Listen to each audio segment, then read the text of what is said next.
All right, hello and welcome back. I'm Eric Sunset, your host of the Doc Buddy Journal.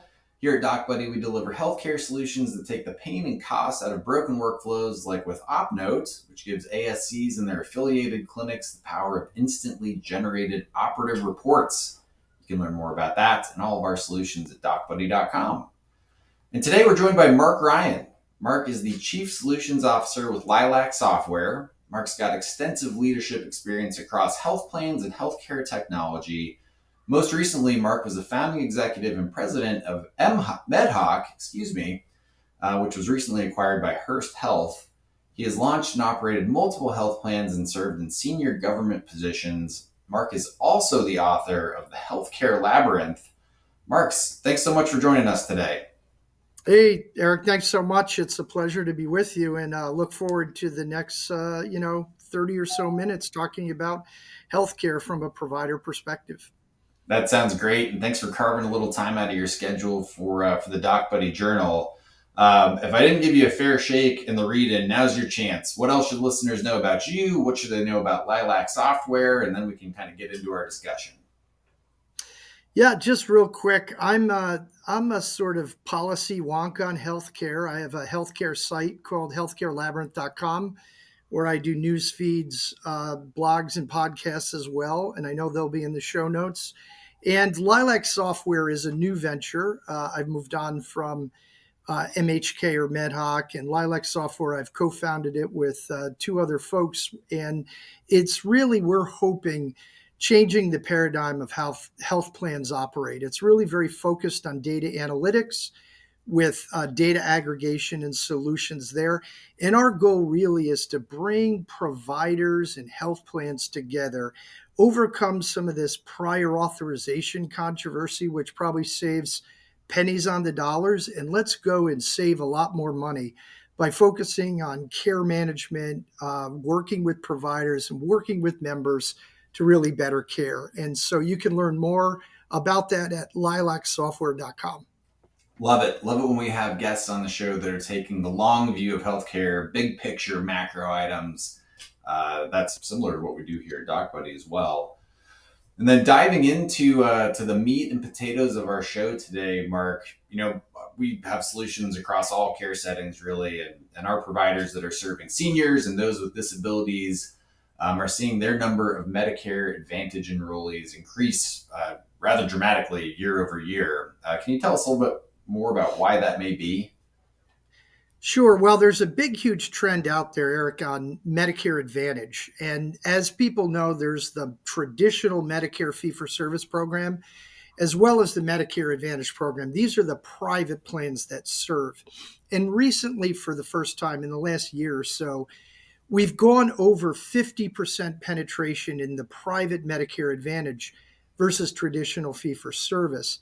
And that really happened, I think, for a couple of reasons. Number one, aging is occurring. And so the more people coming in, they tend to go to managed care.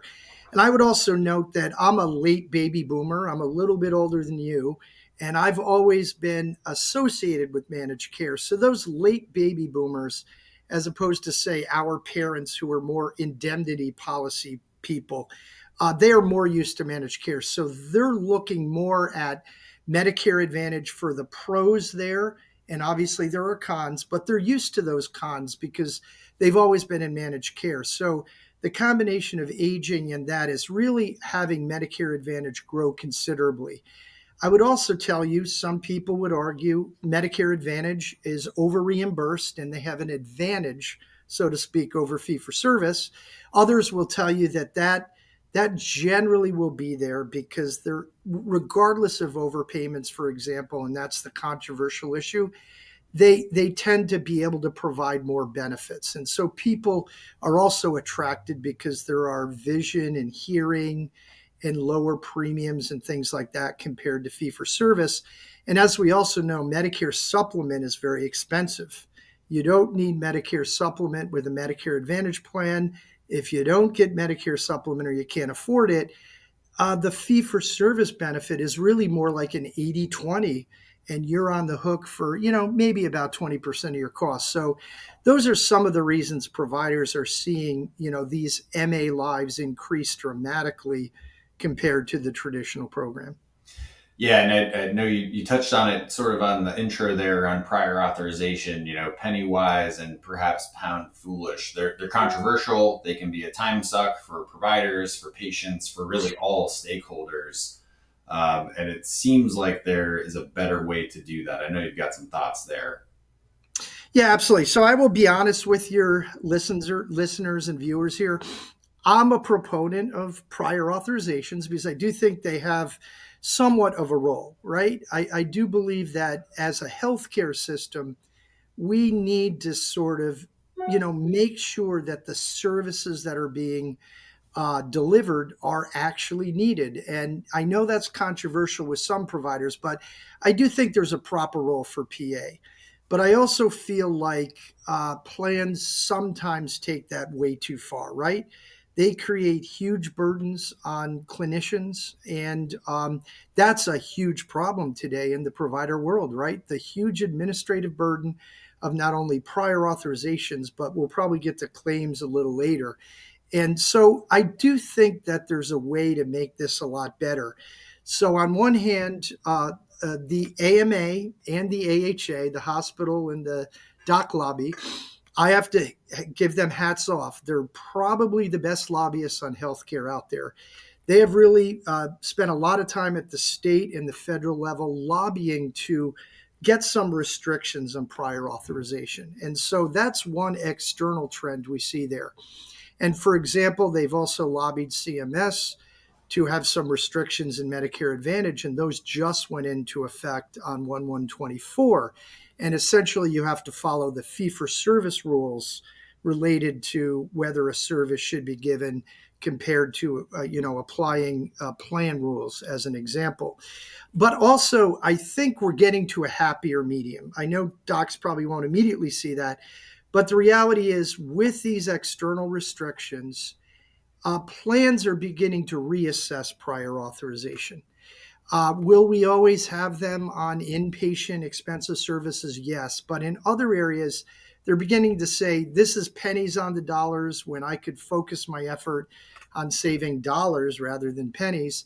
And they're starting to pull back on their prior authorizations.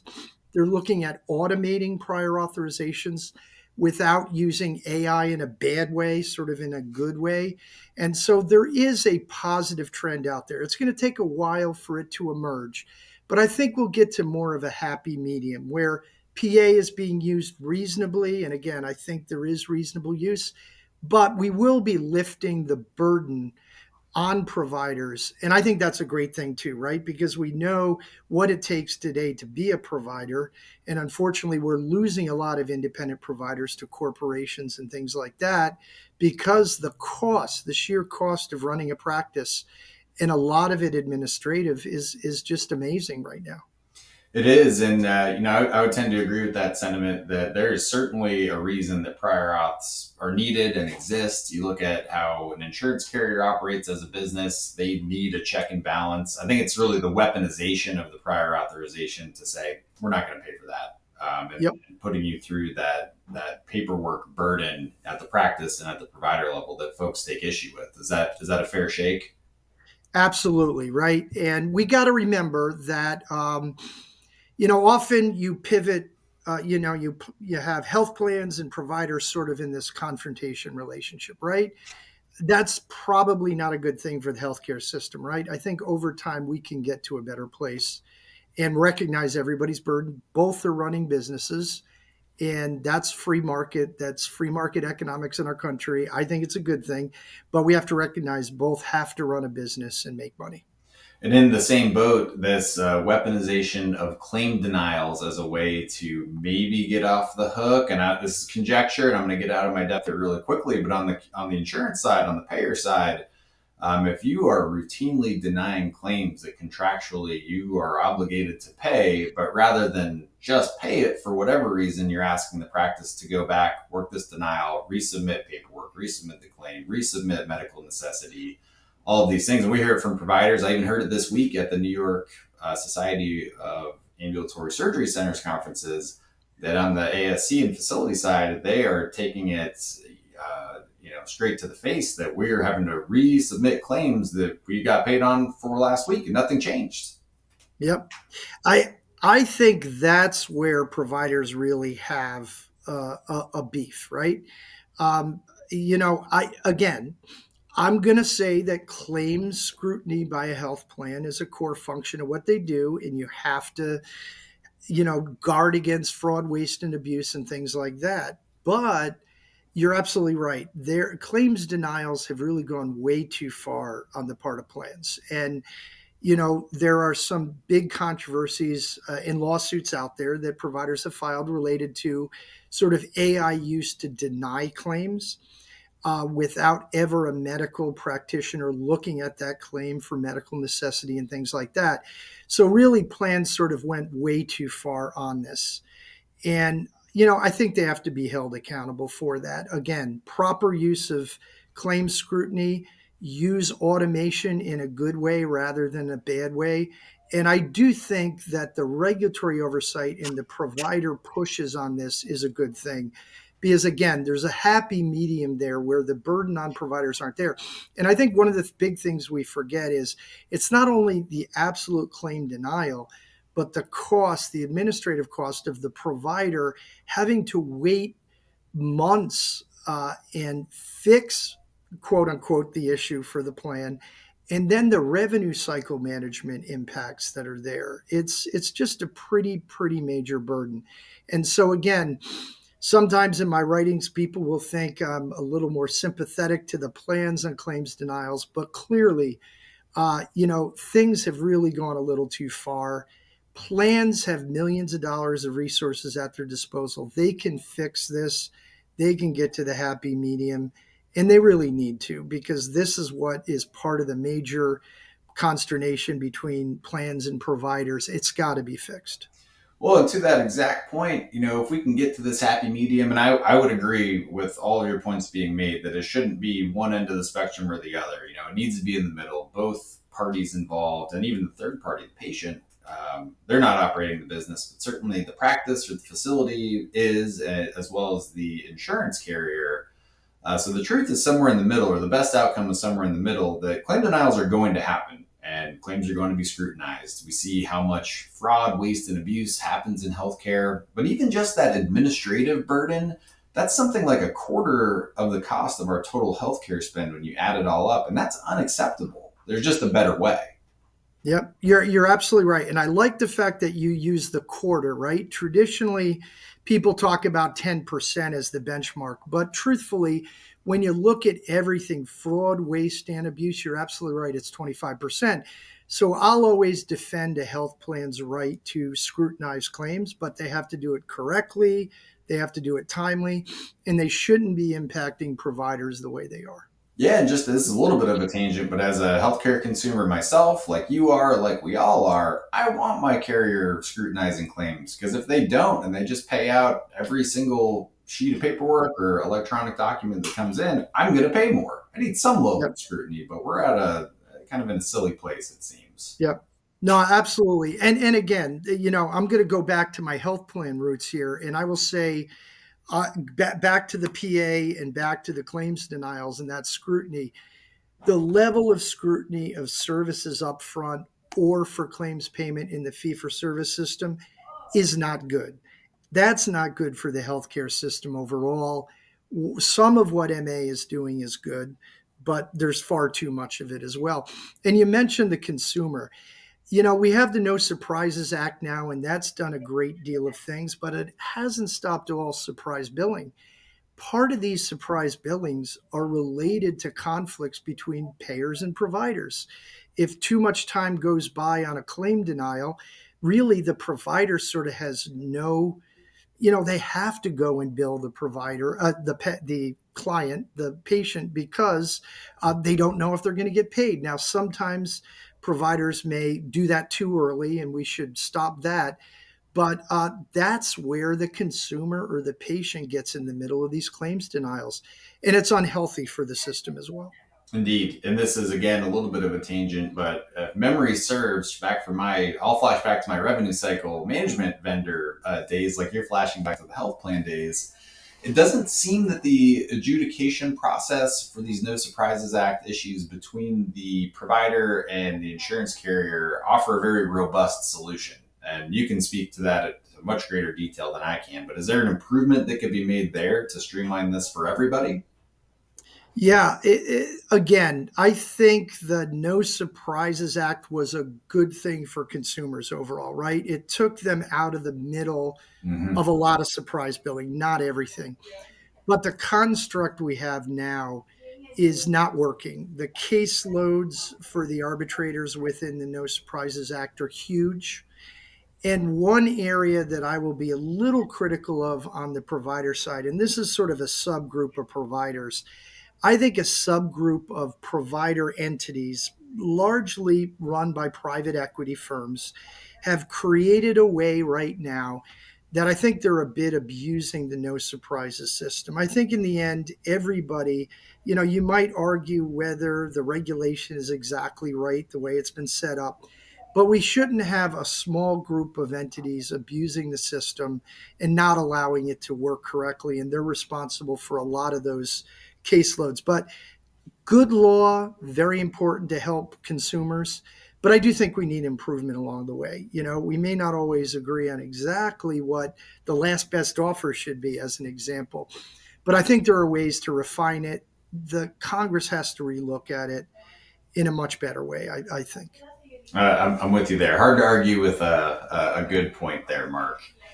And then coming back sort of to our focus here around Medicare Advantage and all these CMS plans, word on the street is that open enrollment may be a little tougher than expected for members. Is that due to a reduction in benefits, or what's the word on the street there? Yeah, I'm calling it sort of the October surprise. For people that aren't aware of that, in elections, you always fear an October surprise.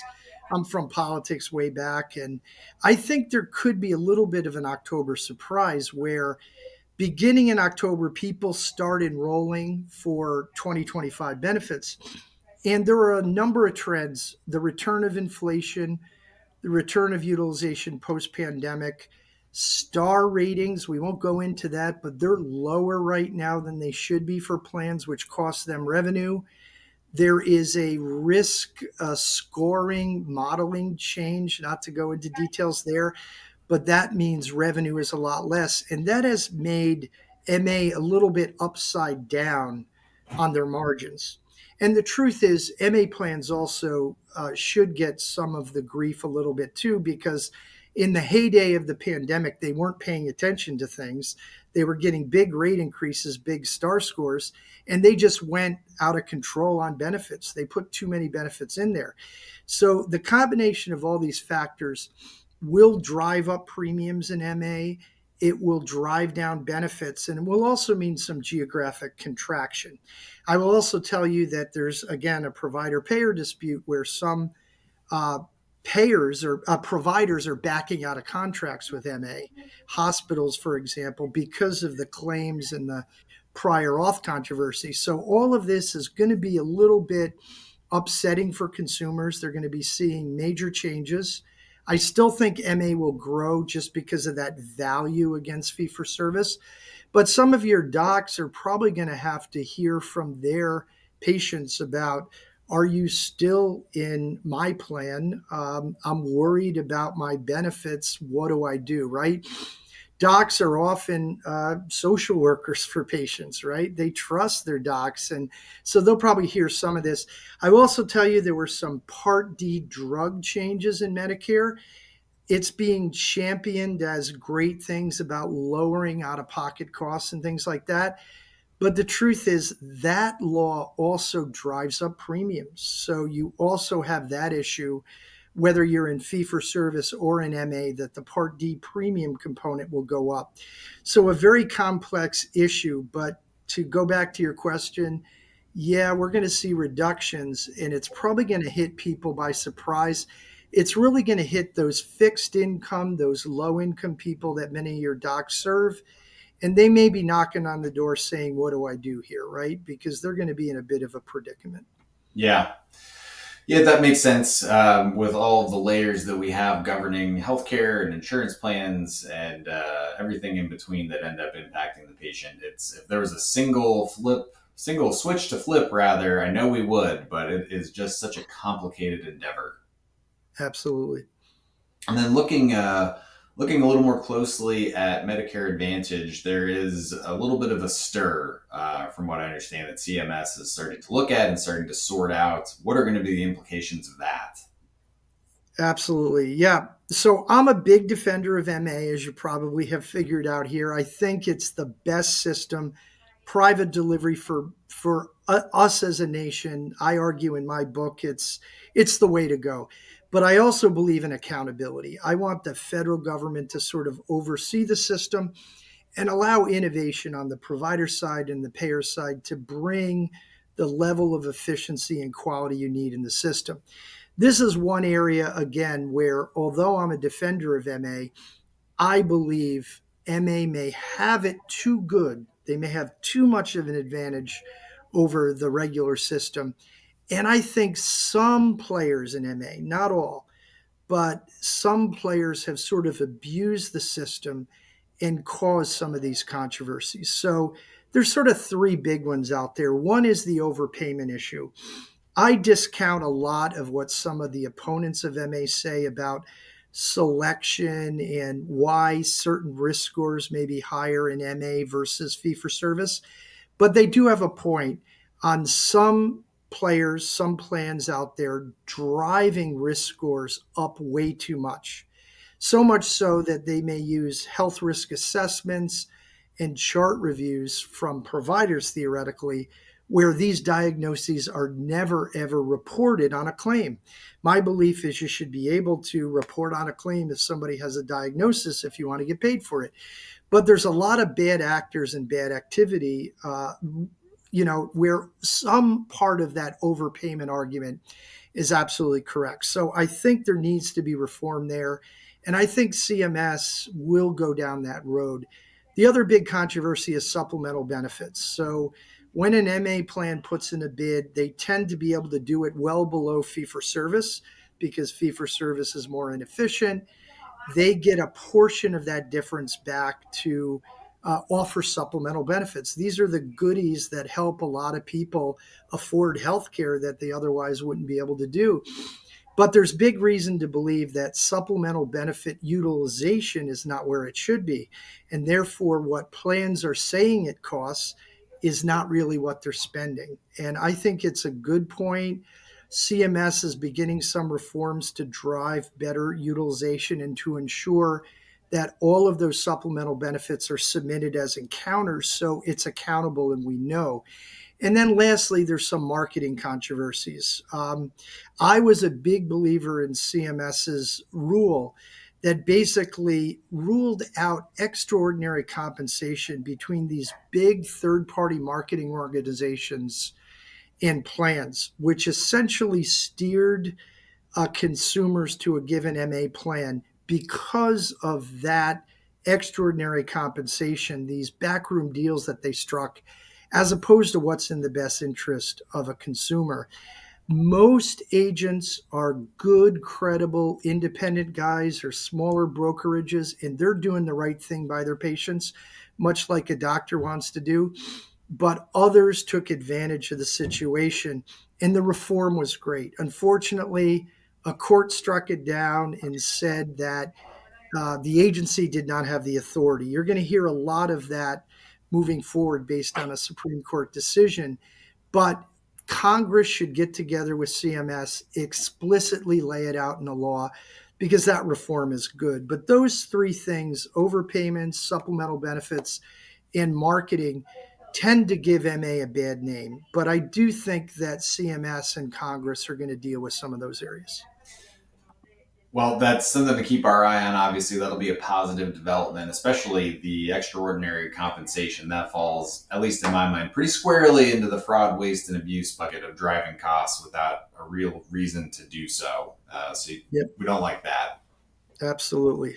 And we've already invoked COVID-19 in this discussion, so let's poke at that a little bit as well. You think you're finally through with the COVID headlines, reading the news outlets, Becker's, what have you, but it's still there.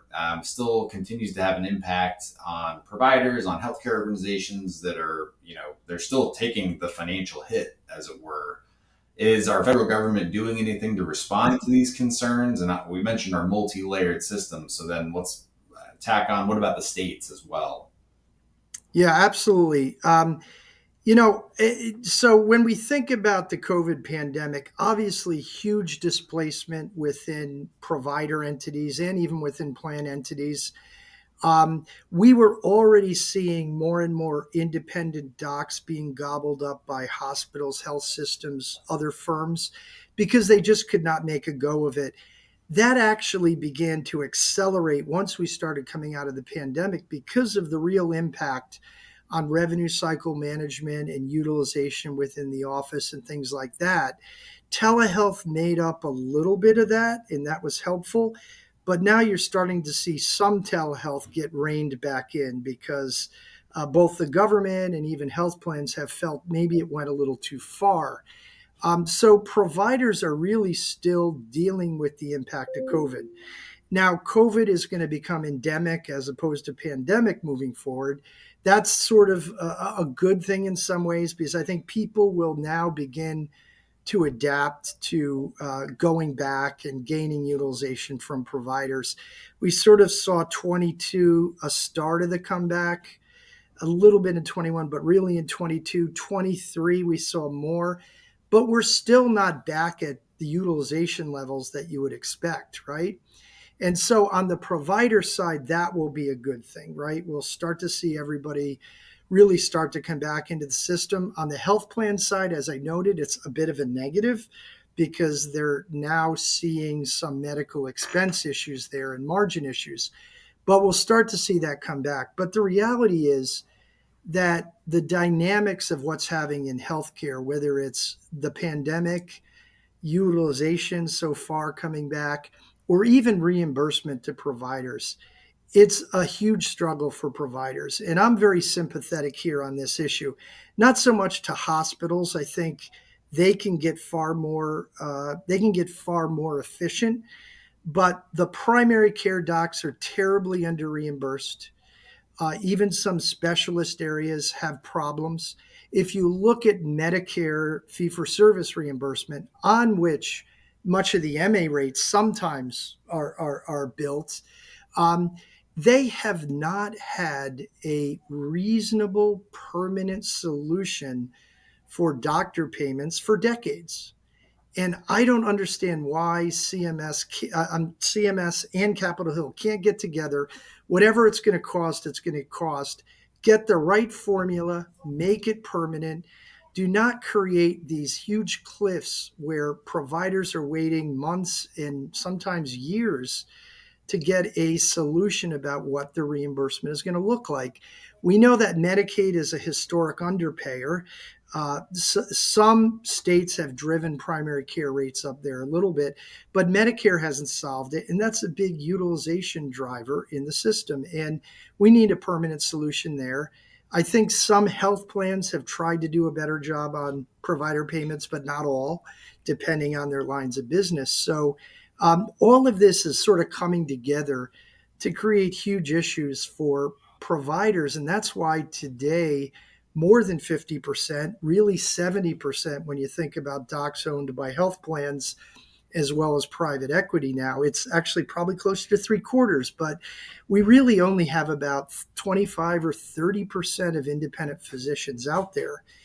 And again, some of your folks may disagree with me, but I believe independent physicians are very important to the future of healthcare because I do believe, and it's not to say that a doc isn't going to, do the right thing for his patient, but there starts to be some built-in conflict of interest when you are working for a hospital or a health system or a private firm that isn't really there as an independent physician. But again, I think docs act with integrity, but I'm just a little bit worried about the erosion of independent practices And what it really meant to our healthcare system historically, it was the bedrock of what we did in healthcare. And that's sort of being changed a little bit here as well. We're worried about it too, and I think as a patient, you ought to be concerned by this as well. You look at all the data around physician burnouts, and listeners of the show will be familiar with our thesis and really with the reality that burnout. And this is not a thesis, but reality. Burnout is causing physicians to retire much earlier than anticipated, and certainly individuals have the right to do what they think is best for them. But when you look at the numbers, we're going to be faced with a massive physician shortages. Yeah. Some areas in the country are already experiencing that. And what you just described, that lack of autonomy, physicians want the best outcomes for their patients. That goes without saying. But if you're working for a health system or for a large group and your treatment protocols are X, but in my private practice life, I know that Y works just as well at a lower cost and faster, or whatever the case may be, and that treatment mechanism is either taken from you or delayed. Things like that are what's driving physicians and nurses and all members of healthcare to retire too soon. And that's bad for the system. I think unequivocally bad. And I'll, put my name on that. So I couldn't agree more with you. You're absolutely right about the shortage. It's going to be a killer. And frankly, I think that's where really state and federal governments have failed. They have a duty to make sure our healthcare system is robust. I'm sort of a smaller government guy, not a small government guy, but a smaller government guy. But public health infrastructure is hurting terribly in our country compared to some others in other developed nations. I view the physicians shortage as part of that public health infrastructure. And we as government should spend dollars to solve that problem. But there's no plan, literally no plan at all. There's a couple of innovators out there at states, and there's a couple of healthcare systems and things like that are doing it. And I applaud that. But we don't have a national policy or agenda about how we're going to solve that. And again, it is actually happening in every developed world just because of trends and things like that. But I think it's going to hit us the worst, right? We also tend to have an over specialization in our country compared to others, which essentially steals dollars from primary care in favor of specialties. No offense to specialists, they're needed, but there's also that imbalance that also is part of that overall physician shortage too. I've talked to a lot of smart folks like yourself, Mark, and I asked the silly question, like, if you had a magic wand, how do you fix this looming shortage of physicians? And even here, I'm in South Florida. We certainly don't have a shortage of physicians by number, but access to physicians has been more difficult to come by every month and year that passes. So I'll pose the question to you. If you had a magic wand type fix, what do you do? Well, it's a difficult thing, right? And I really believe that we need comprehensive healthcare reform in part to solve that. So I believe we have to pivot from what we always did on prior authorization to wellness prevention and care management, which would free up a lot of dollars to reimburse better and things like that. When you reimburse upfront better in primary care, as an example, you see evidence of real change and prioritization, right? There should be policy that drives better care management and wellness and prevention, but reimbursement would help a great deal, I think, there. But I also think part of this is cultural. At one time, being a doctor was pretty lucrative, almost in all cases, and people were seen as very important in society. And I'm not saying docs aren't seen importantly. I think they're very well respected, but there's been erosion of what I would call the profession of medicine, right? In favor of all sorts of weird economic issues and things like that. And I think we got to change that paradigm as well. We need to spend money convincing people that being a primary care physician is probably one of the most important things you could do in the medical world. And we have to lift the burden on physicians so that when you're making that decision to go to medical school, you feel like you can be successful. And again, I say government should have a role in that. I don't have a problem with subsidizing medical education, so that somebody can have their lifelong dream of being a pediatrician accomplished rather than paying off student debt by being a specialist, right? I think we have a duty to craft that solution. I think we have a lot of that putting it together. It's going to take a little more brain power, a little more money, but that's money well spent in my view. Otherwise, we're really going to crash here. We're headed for a crash, and that's what we really have to think about.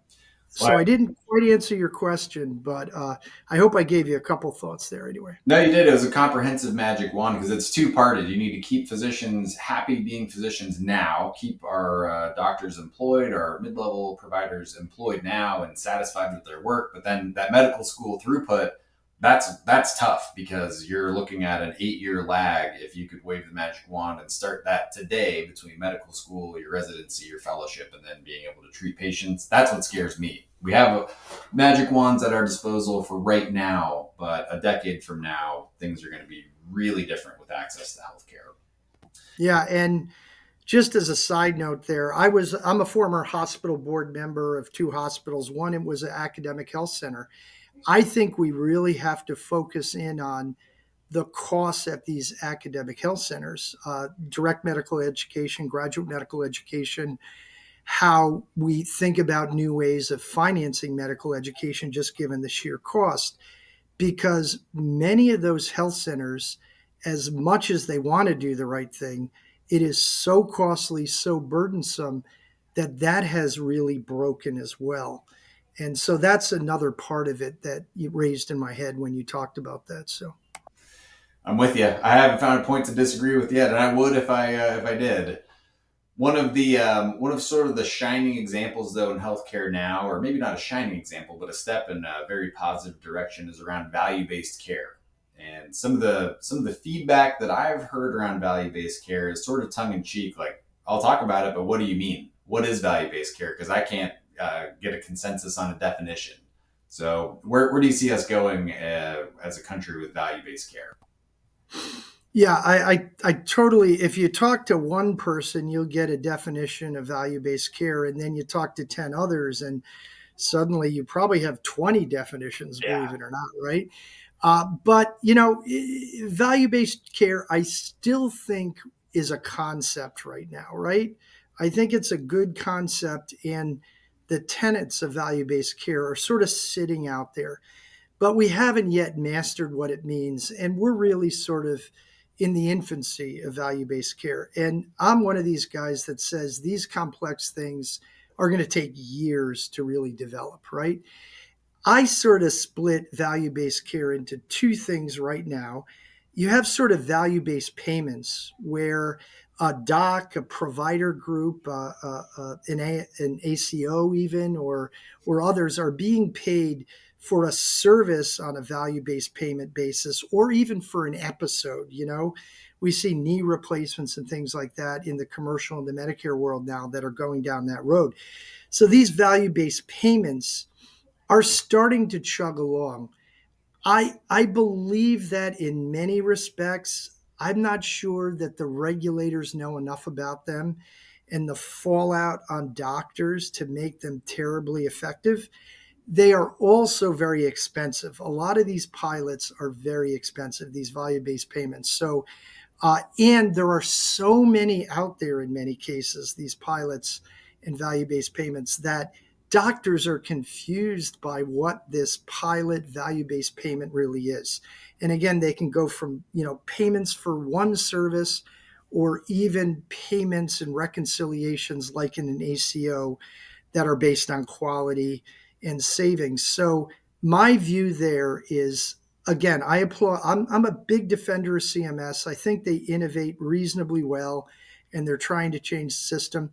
But if I had one message for CMS, I would get rid of most of the pilots, focus in on two or three that make sense, educate providers, get buy-in, and then you might have more success on the value-based payment world, right?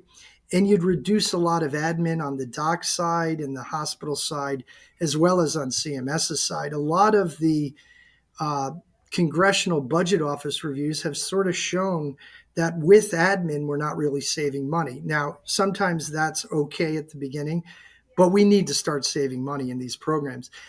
Then we talk about sort of the provider payer relationship. And this is where it's getting, again, it's in its infancy, but it's growing. And this is where payers and providers are entering into risk arrangements. It could be capitation with certain rewards, but it's also partial risk on services or global risk on services, depending on how mature and large that organization is. I come from the Miami and South Florida world where global risk and partial risk has been part of that dynamic for decades. There are many metro areas where that's the case, but more and more you're starting to see those risk arrangements grow. And I think that's a good thing. I think rewarding physicians through risk arrangements on quality and cost reduction is a good thing. It emphasizes, hopefully, the need to do both, reduce costs and drive quality. And I think that's a good thing. But again, this is going to take us decades to get there. And I do believe that part of that paradigm is getting to true interoperability. Without the right data or the right information, VBC and VBP are going to be somewhat limited in their success until then. Before we touch on interoperability, and that's like a dog whistle for me, having spent 15 years in EHR land with the advent of meaningful use, stage one, stage two, all the way through now to MIPS. But before we go to interoperability, I wanted to touch on one thing with value-based care that some of the physicians we speak to and have as clients are all for it, would love to be compensated for delivering true value to the patient, to the system at large. You mentioned it's going to take decades for this to be reality, I guess. I'll put words in your mouth a little bit. I think based on the feedback that I've heard and just understanding human nature and Americans as consumers, it seems like there will need to be a little bit of a shift towards more individual accountability for one's health, despite social determinants, despite household economics, despite all these headwinds for value-based care, and despite what I love about our country is that if I can fix a problem really easily, something like a GLP-1 agonist like Ozempic, if I can get an injection and just overnight become healthier, I'm going to do that. I think that's positive overall, but that makes things like value-based care significantly more difficult. What's your take on that?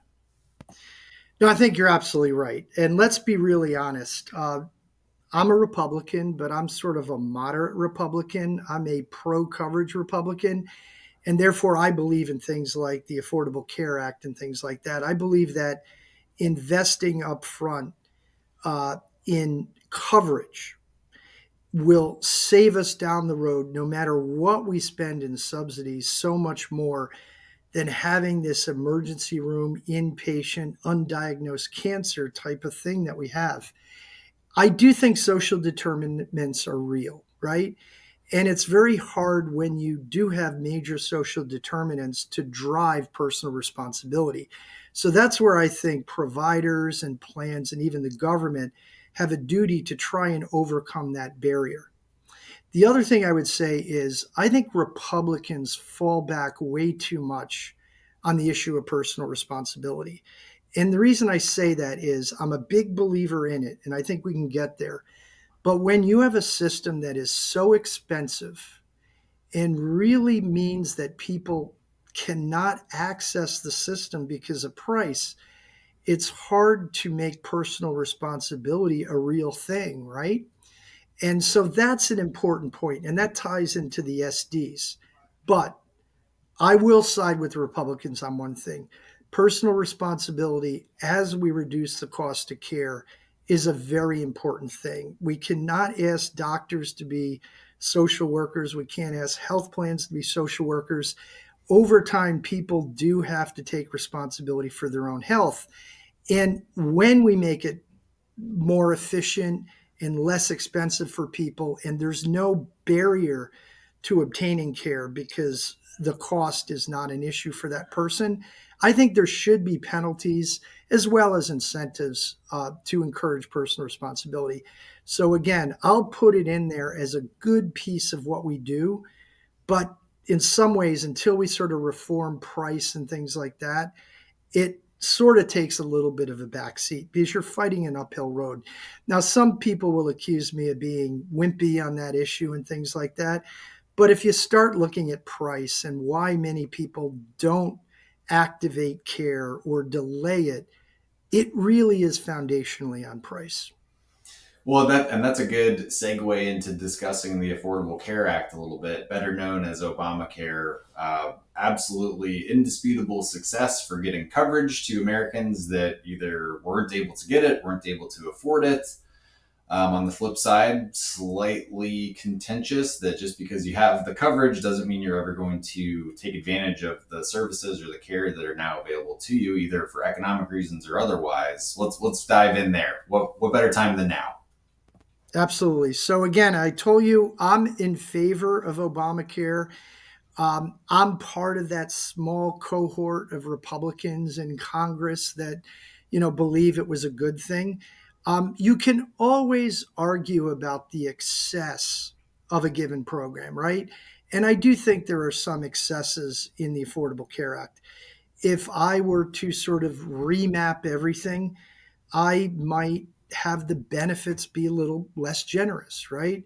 I might redo the subsidies a little bit. I will tell you that I think middle income people deserve more of a subsidy because paying 8.5 or 10% of your income before you get a subsidy is huge, even for a family of four at 100 and some thousand. And I might take away a little at the bottom because maybe it's disincenting that personal responsibility we talked about that might actually begin to become something if you're paying very little. But in the end, setting aside that, the Affordable Care Act is a good thing for the nation because it begins to prioritize universal access and it begins to get people covered up front. And it gives us the ability over time to pivot to care management and things like that. And I think that's absolutely essential. My big fear about the Affordable Care Act is that we just made huge, uh, gains. Uh, Again, Donald Trump sort of was anti ACA and sort of tried to rein it in as much as possible. Biden came in and he really did two things. He made major investments in it, which is really important to health plans. The health plans make decisions as much on economics as what the public figure is saying about the program. It was hard for a money making venture to make an investment in the health in the exchanges under Trump when he was constantly bashing it and the Republican controlled Congress was bashing it. It's no mystery that when Biden came in and made some investments, that you saw enrollment go up to record levels and plan participation and network coverage go up to great levels, right? And this is coming from a Republican. I'm just sort of trying to give you the reality. Then, of course, you had the premium subsidy enhancements. And again, personally, I would argue they're probably too rich. And should they be permanent? They were probably good for the pandemic, but are they too rich, right? Is the question. And again, I would say you didn't make middle income rich enough. And I would argue the middle income guy is always getting hurt, right? But would I re up, at least for some time, the current version of premium subsidy enhancements? I would, because it's done a couple of things. It drove enrollment up by millions of lives. It stabilized the exchanges and the Affordable Care Act, and plan participation and things like that are a record high. You'll see an erosion. Now, should we make it permanent at the current levels? Perhaps not. Extend it, relook at what you want to do moving forward. Uh, but I think taking it away at this point would be a bad idea. I heard an interesting thing the other day from the Paragon Institute, which is generally an opponent of these kind of things, which said there's some fraud in the system, which we should worry about, but maybe you grandfather the current people, right? So those are some of the ideas that I think should be done. Um, but it is in danger, depending on what Congress looks like, whether Harris is president or Trump is president, it may not re-up itself, right? That could be a huge problem for the system that has really gained a lot. Now, again, it's very expensive. There's still a lot of issues, but we've gotten to a point where people have coverage, and that's probably the most important thing. Yeah, that's inarguable that Obamacare didn't get more people covered. It absolutely did. No two ways about it. So that's a good first step towards. Yeah, and I would say, Medicaid expansion was also very important. Medicaid is perhaps the single cheapest way to get people coverage. I know that there are access issues and other things there, but if we sort of made some additional investments in rates and things, that's the single best, most stable way to get people covered. I don't understand the philosophy of 10 states that have not expanded. It's a bargain at any price. I think it's philosophical inclination that has stopped that. I find it fascinating that I'm of pretty good means, and my daughter found herself as one of those millions of people that were in that coverage gap because we live in one of the 10 states, Florida, that has not passed Medicaid expansion. Her employer didn't offer it. So, what did I have to do? I had to buy a policy for her. I was lucky enough to be able to do that. And my daughter had some expensive things because of a brain condition at the time. But not everybody has that luxury. And millions of people are in this coverage gap. And to me, it's almost sinful that politicians have not reacted to that. Yeah, again, coverage is the first step towards a healthier nation, and then we can look at the more exotic levers to pull, like value-based care and incorporating that personal responsibility, and really getting us on the right track from all ends of the spectrum.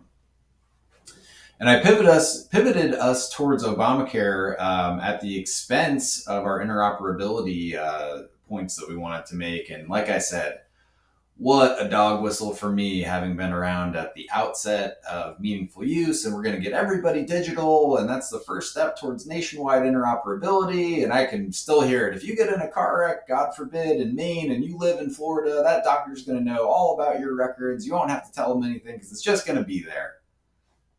We're not really all that much closer than we were in 2009 now in 2024. So Yeah. what's new on the interoperability landscape?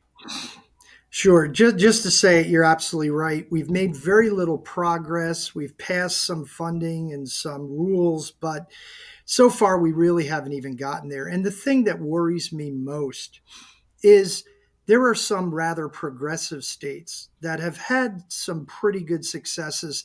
They actually have functioning regional health information exchanges, right? It's nascent still, but at least they've made that move.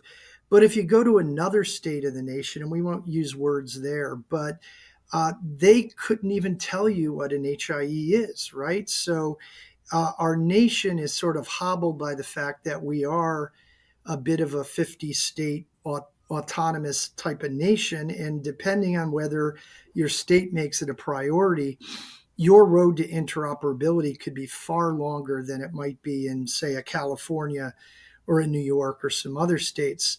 I do, though, think the latest rules are going to probably begin to have some benefits. So I do believe the fact that we've now gotten to dictating a standard, which for the most part you'd call the FHIR standard, is a very good move, because before that we had some sort of meaningful use in interoperability standards, but at least now we have the FHIR standard that I think, again, it'll take a decade or more, but we're starting to go down the road of having a standard to use. Now, when we introduced HIPAA many years ago, everybody thought that was going to be, one HIPAA file for each of the areas. We know that's not true, right? A HIPAA 837 and a HIPAA 834 can be as different, but at least it is a standard. And I think FHIR will get us there as well. I will tell you, I think the biggest challenge, even with the standard, is providers and payers talk different languages. Yeah, they deal with diagnosis codes and things like that. But if you dig your way into an EMR, it looks a lot different than the terminology that plans are using. And you also have the issue of how old the data is in the EMR and really how actionable is it. So we're going to hit those barriers even with the standard. But over time, I think smart people and good plans and provider groups and things like that are sort of going to work it out. The other encouraging thing about interoperability, I think, is the electronic nature of PA, right? We have that in the retail world already with the NCPDP submissions, and e-prescribing is the majority of what's done today by docs, and I think it's pretty well accepted.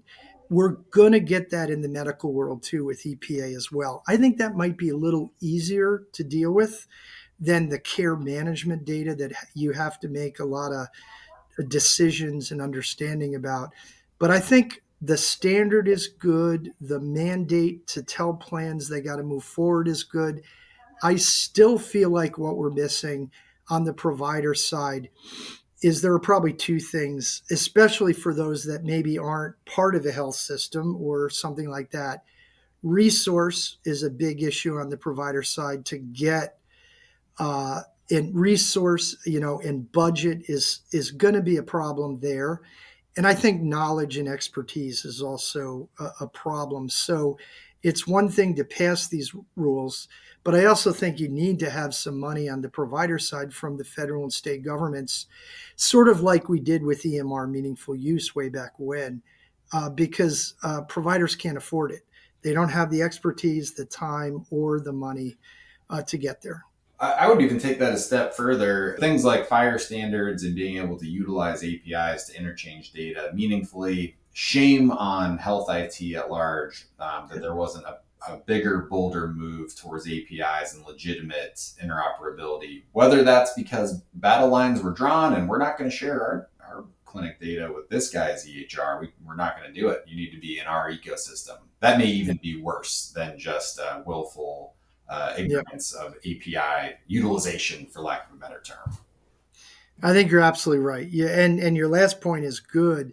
EMR entities, companies have a duty to really open up and be in that ecosystem. They see it as a threat to their viability, but I think that's a wrong way, old-fashioned way of looking at it, right?